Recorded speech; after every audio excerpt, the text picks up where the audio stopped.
பிரமா எல்லா கணக்கும் ஆடு மாடு கோழி பறவைகளை தின்னுட்டு நோய் ஏற்றி வச்சுருக்கான். பூரா பித்து பிடிச்சி கிறுக்கு பிடிச்சி மோசமாக அலையுதான். இடத்த பூரா அழிக்கான். பூமி விவசாயத்தை அண்ணன் சிவன் சொத்தை பூரா அழிக்கான் மானிட பேலை. அப்போ மானிட பேலை செக் பண்ணுறதுக்கு வானரப்படையை போட்டார்.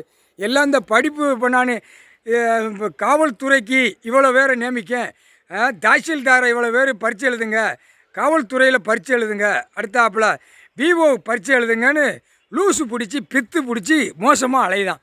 பத்திரப்பதிவில் பதிகிறவனும் நீயும் பதிஞ்சு எல்லாம் படிச்சிருக்கியா, படித்து சீக்கிரமாக பதிவு பண்ணு, வென்று பதிவு பண்ணு. எதுக்கு என்ன காரணம்? பூமியை குதறணும். எல்லாம் பித்து பிடிச்சி லூஸ் ஆகி போய் கிடக்கான். புரியுதா? எல்லா அதிகாரியை பூரா இப்போ பரீட்சை எழுதுங்க, சீக்கிரமாக பூமியை அழிக்கணும், ரெடியாக இருங்கன்னு தமிழ்நாடு முதலமைச்சர், டெல்லி முதலமைச்சர், ஊடாளப்பட்ட மாநில முதலமைச்சர் பூரா இதே ஜோலியாக அலைதான். லூசு பிடிச்சி பித்து பிடிச்சி லூஸ் ஆகிட்டான். புரியுதா? என்ன காரணம்? பூமியை அழிக்கணும். புரியுதா?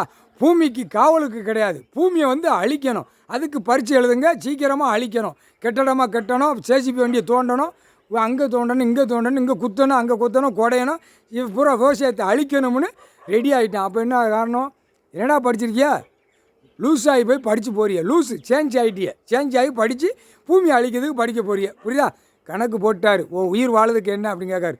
முக்கால் சத்தியம் புரிஞ்சுக்கப்பா. இராணுவ வானரப்படைகளில் தான் செக் பண்ணுவான். செக் பண்ணையில் எல்லாம் பிடிப்பான். முக்கால் சத்தியம்.